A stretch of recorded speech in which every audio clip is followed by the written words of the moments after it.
Well, so far we've really done just very one-dimensional types of controls. Just a text box enters one piece of data, and a command button just gets a click event. And we're going to talk about events and all that a little later. But let's still look at some additional controls that we might want to add. For example, a ListBox control allows you to present many items to the user at one time, and then they can select one of those items.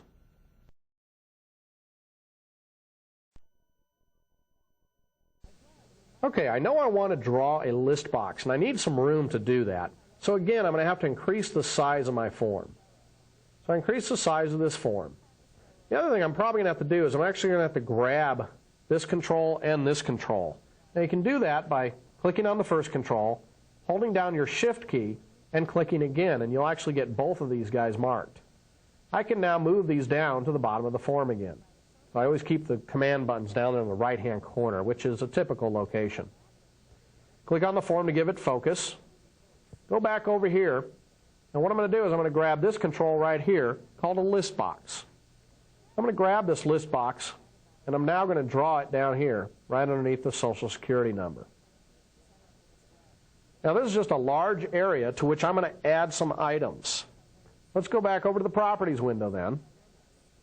And we'll set the name of this to LST Health. Because what I'm going to do is I'm going to add a bunch of healthcare items to this. We go down, and one of the most important properties of the list box is this list property. When we open this list property, you're going to see a list, or you're going to create a list of healthcare choices. So I could start typing in values, American Insurance, if I can type them. Now to move from one line to the next, you actually have to hit Control-Enter at the same time.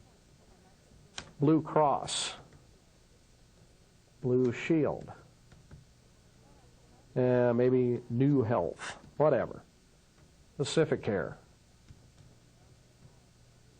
So we just add a bunch of values here. Now when I hit Enter, this list of values will actually show up in the list box. Now obviously I'm going to need a label control for this also, so I'll go ahead and just copy this one. I'll use copy, and then I will paste, and it should add a control all the way at the top of my form that I can grab and bring it down here. Okay? And then I'll just change the caption property of this to Health Care Options. And again, go back over here, and we can see the final label that labels this list box. Now, let's actually shorten this up a little bit, because I want to show you what happens. Visual Basic, or actually this control, will actually add scroll bars for you automatically. So there's nothing you need to do to have that happen. If we now run this application by pressing the Start button, we can see the form, and you can see that we've got this list box here that we can now select an item from. So that's kind of nice. We're actually able to put in all that information, have it displayed, and then the user can actually choose this particular option. Well, obviously, there's a lot of other things that we can do with this list box control. The list box, besides just displaying things in a normal list, you can also have it break into other columns. There's a columns property that you can set to get snaking columns. A little bit later, I'll show you how to actually make lined up columns using Windows API calls.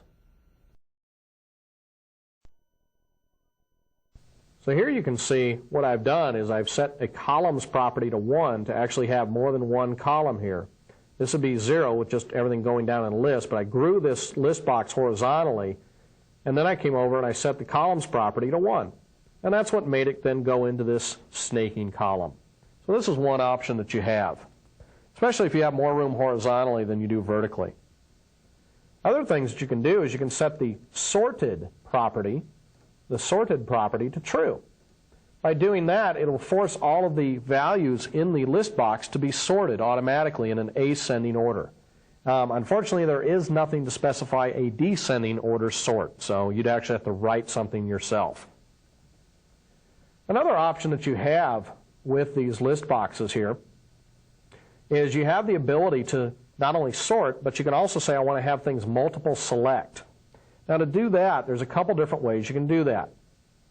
You can actually come over here and set the style property to 1 checkbox.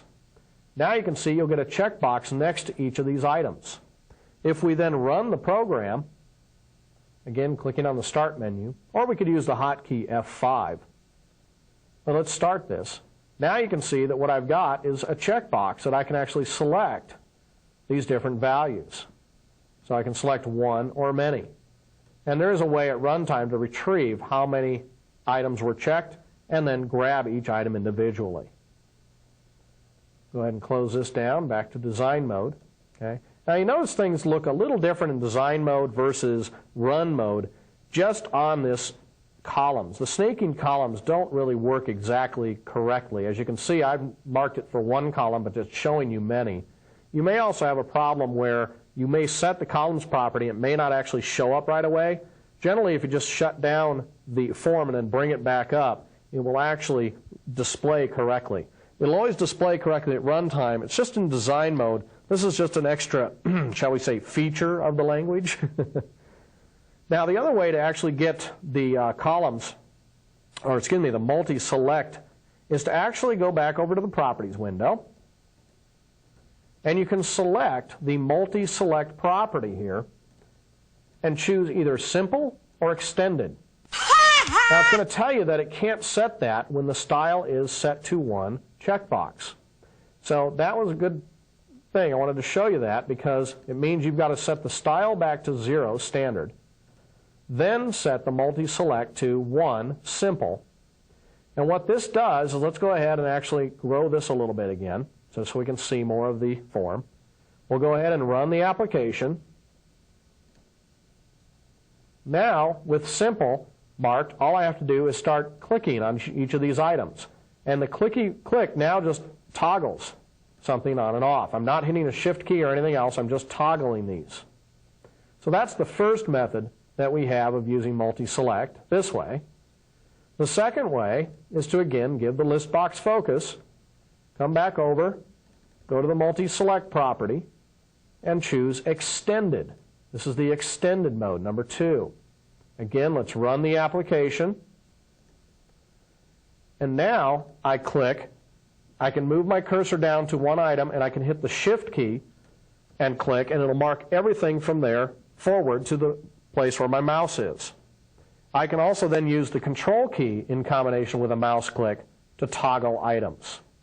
So this is the extended format. So there's 3 different methods of making a multi-select list box.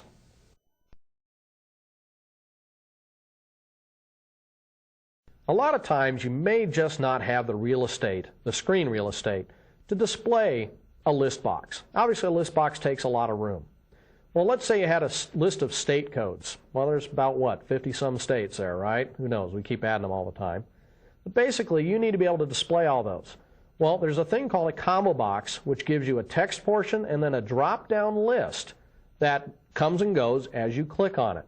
So let's take a look at this combo box. Well, before, when I set up the employee information form, I added a state, and I just wanted to be able to put in a state. Well, obviously, it'd be better if we could select from a list of states instead of having the user type one in. And that's the whole point of Windows, is to allow the user to select things from a graphical environment, and typing isn't that graphical. So let's go ahead and delete this particular text box. So you give the text box focus by clicking on it, and then just hit your delete key, and it goes away. We can now go over here and select the combo box control from our list of tools. Grab that and draw it where that text box used to be. And it creates this thing that looks like this. It's called a combo box. Well, obviously, we need to go over and set some properties again. So we'll go here, and what I'm going to do is I'm going to set the name to CBO States and hit Enter to name this. Then, just like a list box control, what we're going to do is use the list property here, and we're going to start entering states. Now, I'm just going to use the abbreviations. We'll just put in a few like Arizona, California, Utah, Texas, Iowa, Missouri, Kansas, What else do we got? New York, Florida. And that's enough. Hit enter, and they're entered into the list. Now, with the combo box, you're not going to actually see them appear here. Okay? In fact, it has that same problem that the text box does. It actually puts in this value into the text property. So we'll want to go over to the properties and wipe out that text property if we can. Voila. Let's go ahead and run the application now. And basically, we should now see a list of states. And those are entered, or they display in the same order that I entered them in. Okay, and then I can actually select one. You can see here the little highlight, it tracks as I move my mouse. Hit TX and it'll enter Texas into the text portion. Now this type of combo box that I did actually allows me to also type in a value. However, it doesn't do any data validation for you. Well, let's go ahead and stop the application. Come back to design mode and click back on this combo box to give it focus. And we'll go over and set some properties again. There's what's called there's the sorted property, just like on the list box. So let's do that to change that to true so it sorts the entries. But the style property is what we're really interested in here. There's three styles. There's a drop-down combo, a simple combo, which basically means that you are going to have the list box open the whole time. So I'd have to actually draw this larger. I've never seen anybody use a simple combo in my life, folks. So I wouldn't even use this one. But the next style is called the drop-down list. And drop-down list is probably what you're going to want to use. The reason why is when you make this drop-down list, it's actually going to fill in the name here, but that's going to go away when we run this application. I'm going to hit the F5 key right now instead of going up and keep running this. I'm going to hit F5, and the form's going to run. And now you can see that, number one, the items are sorted. I can select one from the list, and it'll fill in the list. However, I can't type into here anymore.